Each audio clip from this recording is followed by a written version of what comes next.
देखिए दोस्तों, समझिएगा हिंदी गद्य साहित्य का इतिहास। गद्य साहित्य का इतिहास दोस्तों करते हैं इसमें क्या, आपके जो क्लास 12 में प्रश्न पूछे जाएंगे, जो बहुविकल्पीय प्रश्न होते हैं ना, इसमें से पूछे जाएंगे। तो ये बहुत इंपॉर्टेंट हैं दोस्तों, इन्हें याद कर लेते हैं। जैसे इसमें लिखा है, परीक्षा में हिंदी गद्य साहित्य का इतिहास पर आधारित 5 अंकों के 5 बहुविकल्पीय प्रश्न पूछे जाएंगे। और प्रत्येक जो प्रश्न होगा दोस्तों वो कितने 1 अंक का होगा, है ना, जो कि बहुत इम्पोर्टेंट है दोस्तों, है ना। जैसे पहले पढ़ते हैं कालों के बारे में, है ना। जैसे आपको दिख रहा है ये काल लिखे हैं ना, कालों के बारे में देखते हैं। हिंदी गद्य का विभाजन, है ना, इनके बारे में देखते हैं। जैसे पूछेगा पूर्व भारतेंदु युग था, है ना, ये कब से कब तक रहा था। पूर्व भारतेंदु युग पूछेगा कब से कब तक रहा था, तो याद रखना दोस्तों ये कब से कब तक रहा था, 13वीं शताब्दी ईस्वी के माध्यम से 1868 तक, है ना। पूर्व भारतीय युग पूछेगा तो ये कितने कहाँ से कहाँ तक रहा था, 13वीं शताब्दी से ईस्वी के माध्यम से 1868 तक रहा था, है ना, याद रखना। जैसे भारतीय युग पूछेगा तो ये कब से कब तक रहा था, भारतीय युग पूछेगा तो ये कब से कब तक रहा था, तो 1868 से 1900 तक, है ना, भारतीय युग, है ना। भारतीय युग का नाम भारतेंदु हरिश्चंद्र के नाम पर पड़ा था, है ना। तो ये कब से कब तक रहा था, इसका कालक्रम पूछेगा तो 1868 से 1900 तक रहा था, है ना। अगर पूछे द्विवेदी युग, है ना, द्विवेदी युग कब से कब तक रहा था, तो ये 1900 से 1922 तक रहा था।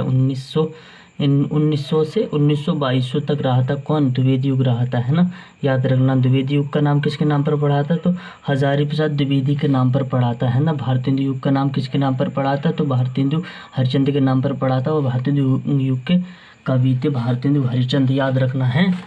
आगे चलते हैं दोस्तों, आगे क्या है, जैसे पूछे छायावादी युग के कवि, है ना, छायावादी युग के कवि पूछता है ना, छायावादी युग, है ना, ये कब से कब तक रहा था, तो ये रहा था 1900 से 1938 तक, है ना। 1900 से 1938 तक रहा था, है ना। जैसे आपसे पूछेगा जो प्रश्न में आएगा, जैसे छायावादी युग का टाइम बताइए कब से कब तक रहा था, तो 1900 से 1968 तक रहा था, वो 38 तक रहा था, है ना। छायावोत्तर युग, है ना, ये कब से कब तक रहा था, तो ये 1938 तक वर्तमान तक, जो आधुनिक काल तक अभी तक चल रहा है ना,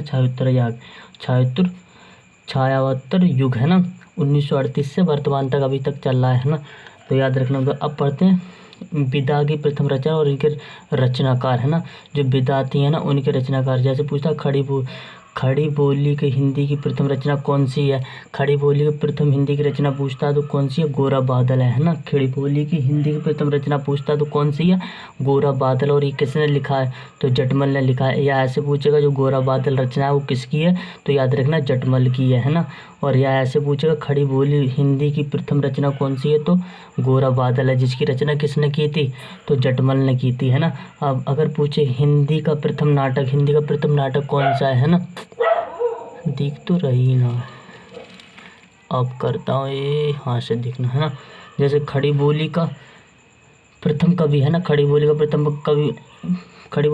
कवि पूछेगा तो कौन हो जाएगा, है ना, अमीर खुसरो। खड़ी बोली का प्रथम कवि पूछता है तो कौन हो जाएगा, अमीर खुसरो हो जाएगा। अगर पूछे खड़ी बोली हिंदी की प्रथम रचना पूछता है तो कौन सा है, गोरा बादल है ना। और हिंदी की रचना पूछे तो सर्वकाचार हो जाएगी। कौन सी, सर्वकाचार हो जाएगी, इसमें नहीं है, मैं अलग से बता रहा हूँ, है ना। अगर पूछे खड़ी बोली की प्रथम रचना कौन सी है, तो गोरा बादल, है ना, और जो किसने की थी, और इसकी रचना की थी, है ना, तो किसने की थी, जटमल ने की थी, है ना, जटमल ने, याद रखना। हिंदी का प्रथम नाटक, हिंदी का सबसे पहले का नाटक कौन सा था, तो नहुष, जो किसने लिखा था, गोपाल चंद्र गिरिदास ने लिखा था। गोपाल चंद्र गिरिदास ने लिखा था। नहुष की जो रचना थी वो किसने की थी, गोपाल चंद्र गिरिदास ने की थी, है ना। और गोपाल चंद्र गिरिधरदास कौन थे, तो भारतेंदु हरिश्चंद्र के पिता थे, याद रखना, है ना। हिंदी का प्रथम उपन्यास पूछता है तो परीक्षा गुरु है, और किसने लिखा है ये, लाला श्रीनिवास दास ने लिखा है। किसने लिखा है, लाला श्रीनिवास दास ने लिखा है। हिंदी का प्रथम उपन्यास परीक्षा गुरु है ना, लाला श्रीनिवास दास ने लिखा है ना। हिंदी की प्रथम कहानी, है ना, इंदुमती है।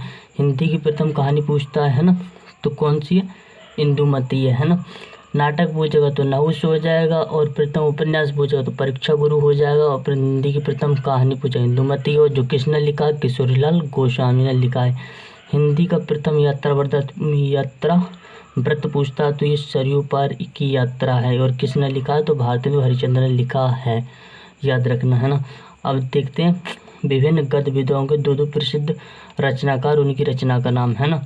जैसे संस्मरण तो महादेव वर्मा। पथ के साथी ये किसकी रचना है? तो महादेव वर्मा की रचना है। यहाँ कर लेता हूँ मैं ऊपर, ये यहाँ आया ये बात। अब